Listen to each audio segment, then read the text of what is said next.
Hello, good morning, नमस्कार दोस्तों। आपका स्वागत है आपके अपने चैनल M2M क्लासेज में। जैसा कि आपको पता है, ये आपके सामने दृष्टि की जियोग्राफी की सीरीज चल रही है। इसकी 2 क्लासें आपके सामने पहले हो चुकी हैं। आज ये इसकी तीसरी क्लास है और इसका पहला चैप्टर उन 2 क्लासों में कंप्लीट हो चुका है। आज ये इसका दूसरा चैप्टर है और ये जो दूसरा चैप्टर है ये भूगर्भिक संरचना यानी जियोलॉजिकल स्ट्रक्चर के नाम से है। भारत का भूगर्भिक संरचना से संबंधित है। क्लास को मैं स्टार्ट करता हूँ यहीं से, दूसरे चैप्टर से, और इसके बारे में देखते हैं, डिटेल से पढ़ते हैं और आप भी पढ़ना ध्यान से। जैसे ये भारत का विकास हुआ था उससे संबंधित डिटेल में दिया हुआ है कि भारत का कैसे विकास हुआ, कैसे भारत की संरचना मतलब स्थलाकृति कैसे बनी, कैसे मतलब कालखंडों में, सब कुछ दिया हुआ है इस चैप्टर में। डिटेल से पढ़ेंगे उसे। आप इतना जानते होंगे कि भारत का जो स्थलखंड है और ये मतलब जितने भी महाद्वीप और द्वीपें बने थे ये सभी पेंजिया नामक स्थलखंड के विभाजन से बने थे। पेंजिया का विभाजन हुआ था अंगारा लैंड और गोंडवाना लैंड के 2 हिस्सों के रूप में। तो उसी के बारे में आगे डिटेल में दिया हुआ है, उसी में पढ़ते हैं। चलो मैं किताब के माध्यम से पढ़ता हूँ आपके सामने कि भारतीय भूगर्भिक संरचना का विकास पेंजिया के अंगारा लैंड यानी लोरेंसिया तथा गोंडवाना लैंड के विभाजन से हुआ था। समय के विभिन्न कालखंडों में गोंडवाना लैंड के विभाजन तथा उसके एक भाग के उत्तर में प्रवाह के कारण भारतीय भूगर्भिक संरचना का विकास हुआ। भारतीय भूगर्भिक संरचना को ऐतिहासिक कालक्रम के आधार पर देखा जाए तो इसे विभिन्न वर्गों में विभाजित किया गया है,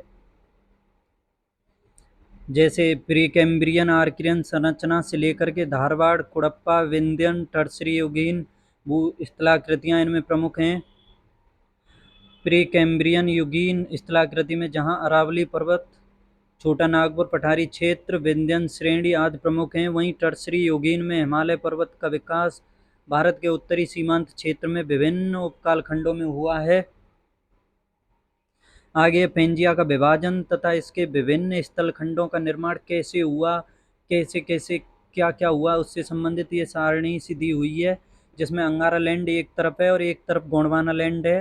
अंगारा लैंड यानी लोरेंसिया से जो द्वीपों महाद्वीपों का विकास हुआ वो हैं यूरोप, एशिया, उत्तरी अमेरिका और ग्रीनलैंड। अंगारा लैंड से इन सभी का विकास हुआ, यूरोप, एशिया, उत्तरी अमेरिका और ग्रीनलैंड का। और गोंडवाना लैंड से हुआ था प्रायद्वीपीय भारत, अफ्रीका, ऑस्ट्रेलिया, दक्षिण अमेरिका, अंटार्कटिका और मेडागास्कर का। ठीक है, याद रखना भारत का विकास गोंडवाना लैंड से हुआ था। आगे देखते हैं भारत के भूगर्भिक संरचना का समय और मापक्रम।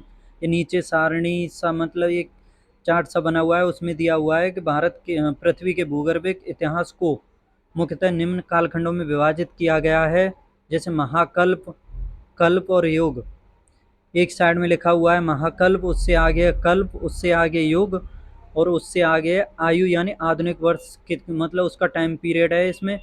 और यह जीवन या मुख्य घटनाओं से जिससे यह संबंधित है एक तरफ वो लिखा है। ठीक है, तो सबसे पहले देखते हैं नवजीवन यानी सेनोजोइक महाकल्प को, और इसका टाइम पीरियड है 6.5 करोड़ वर्ष से मतलब आज से लेकर के 6.5 करोड़ वर्ष तक के समय को नवजीवन यानी सेनोजोइक पीरियड कहते हैं। और इसको भी 2 भागों में बांटा गया है, 2 कल्पों में कह दो इसे, जैसे चतुर्थक और तृतीयक। चतुर्थक को भी फिर दोबारा 2 भागों में बांटा उन्होंने, अभिनव और अत्यंत नूतन। इसको युगों में बांटा, ये अभिनव और अत्यंत नूतन ये युग बोल दिए उन्होंने। और इसका टाइम पीरियड है अभिनव का 0 से मतलब आज से लेकर के 10,000 वर्ष पूर्व तक के समय को अभिनव कहते हैं। और यह आधुनिक मानव यानी आदि मानव से संबंधित है। और इससे अगला है अत्यंत नूतन। अत्यंत नूतन का टाइम पीरियड है 10,000 वर्ष से, जैसे ही अभिनव का समापन हुआ उससे मतलब अभिनव का प्रारंभ हुआ था उससे ठीक पहले का अत्यंत नूतन है। इसका टाइम पीरियड 10,000 से लेकर के 20 लाख वर्ष पूर्व तक का। यह भी आधुनिक मानव और आदि मानव से संबंधित है। इसके बाद देखते हैं तृतीय कल्प को। इसको इन्होंने 5 युगों में बांटा, जैसे अतिनूतन, अल्पनूतन, अधिनूतन, आदिनूतन और पुरानूतन। सबसे पहले देखो अतिनूतन का टाइम पीरियड दिया उन्होंने जैसे अत्यंत नूतन का मतलब स्टार्ट हुआ, उससे ठीक पहले का टाइम था अति नूतन, 20 लाख से 50 लाख वर्ष पूर्व का समय, और यह आरंभिक मनुष्य के पूर्वजों से संबंधित था।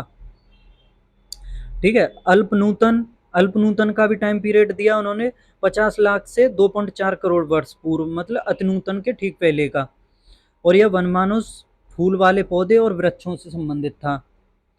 इससे पहले हुआ अधिनूतन, 2.4 करोड़ से लेकर के 3.7 करोड़ वर्ष पहले का समय, और यह मनुष्य से मिलता जुलता वनमानुष जंतु से संबंधित था। इससे ठीक पहले हुआ आदि नूतन युग, और इसका टाइम पीरियड बनाया उन्होंने 3.7 करोड़ वर्ष से 5.8 करोड़ वर्ष, और यह खरगोश से संबंधित था। खरगोश का विकास हुआ था आदि नूतन में, नव सेनोजोइक के आदि नूतन में खरगोश का विकास हुआ। और पुरानूतन, इसका सबसे पहला युग था पुरानूतन सेनोजोइक का, उसका टाइम पीरियड बनाया उन्होंने 5.8 करोड़ से 6.5 करोड़ वर्ष का समय, और यह छोटे स्तनपायी यानी चूहे जैसे जीवों से प्रमुखता से संबंधित था। आगे देखते हैं। इसके बाद आया सेनोजोइक के बाद मेसोजोइक यानी मध्यजीवी महाकल्प। इसका टाइम पीरियड बनाया उन्होंने 6.5 करोड़ से 24.5 करोड़ वर्ष पहले का, और इसको 3 कल्पों में बांटा उन्होंने, जैसे क्रिटेशियस, जुरेसिक, ट्रियासिक। क्रिटेशियस का टाइम पीरियड बनाया 6.5 करोड़ से 14.4 करोड़ पूर्व का समय, और यह डायनासोर की विलुप्ति से संबंधित था। डायनासोर क्रिटेशियस कल्प में विलुप्त हुए थे, और इसके पहले का जो कल्प था वो था जुरेसिक, उसका समय था 14.4 करोड़ से लेकर के 20.8 करोड़ वर्ष पूर्व का समय, और इसमें यह जो जुरेसिक युग था यह डायनासोर के युग से संबंधित था। इसमें डायनासोर का विकास हुआ, जन्म हुआ, सब कुछ हुआ इसी में, जुरेसिक में, और विलुप्त क्रेटेशियस कल्प में हुए थे। इससे पहले जुरेसिक से पहले का है ट्रियासिक। ट्रियासिक का टाइम पीरियड है 20.8 करोड़ से 24.5 करोड़ वर्ष पूर्व, और यह मेंढक व समुद्री कछुआ से संबंधित था। ठीक है। और मेसोजोइक के पहले का जो महाकल्प था वो था पुराजीव। पुराजीव यानी पैलियोजोइक, और इसका टाइम पीरियड था 24.5 करोड़ वर्ष से 57 करोड़ वर्ष पहले का समय, और इसको इन्होंने 6 कल्पों में बांटा। 6 कल्पों में जैसे परमियन पहला था, नहीं परमियन सबसे लास्ट का था, उससे पहले का कार्बोनिफेरस, उससे पहले डेवोनियन, उससे पहले प्रवालवदी या सिल्रियन, उससे पहले का ओडोविसियन, और सबसे पहला इसका पैलियोजोइक का कैम्ब्रियन। इसका जो सबसे लास्ट का परमियन था उसका टाइम पीरियड था 24.5 करोड़ से 28.6 करोड़ वर्ष पूर्व, और यह रेंगने वाले जीवों की अधिकता यानी जल पर चलने वाले और स्थल पर चलने वाले जीवों से संबंधित था। कार्बोनिफेरस, इसका टाइम पीरियड था 28.6 करोड़ से 36 करोड़ वर्ष पूर्व का, और ये रेंगने वाले जंतु रीढ़ की हड्डी वाले जंतुओं से भी संबंधित था। इसके पहले का था डेवोनियन, यह 36 करोड़ वर्ष से 40.8 करोड़ वर्ष पूर्व का समय था। स्थल व जल पर रहने वाले जीवों से संबंधित था यह डेवोनियन। प्रवालवधि यह 40.8 करोड़ से 43.8 करोड़ पूर्व का समय था, और यह स्थल पर जीवन के प्रथम चिन्ह यानी पौधे से संबंधित था। ओडोविसियन, इसका 43.8 करोड़ से 50.5 करोड़ वर्ष पूर्व का समय था, और यह पहली मछली से संबंधित था।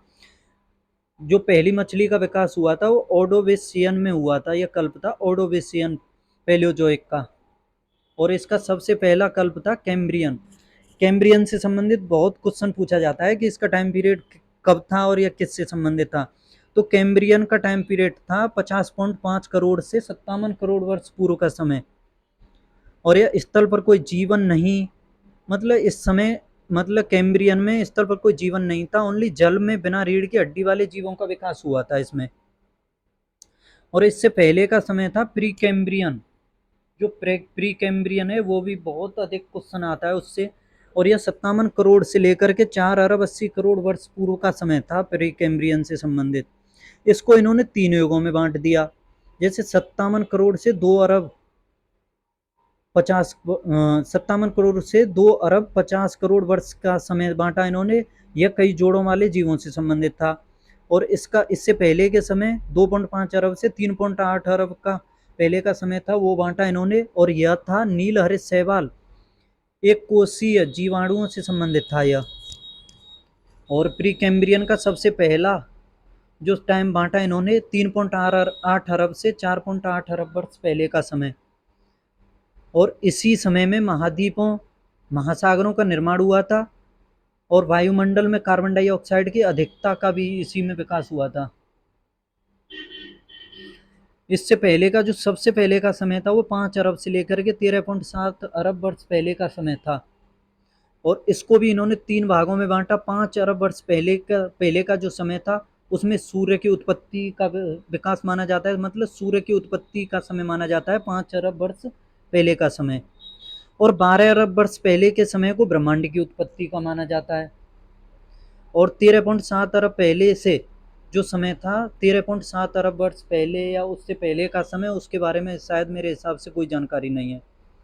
ठीक है। और इसके नीचे अब ये कुछ याद करने, मतलब नोट करने योग्य कुछ तथ्य दिए हुए हैं कि भारत का भूगर्भिक इतिहास अपने आप में विशिष्ट है, क्योंकि यहाँ प्राचीनतम जीवाश्म रहित आग्नेय और कायांतरित चट्टानों से लेकर नवीन जीवाश्म युक्त अवसादी चट्टानों से निर्मित संरचना का विकास हुआ है।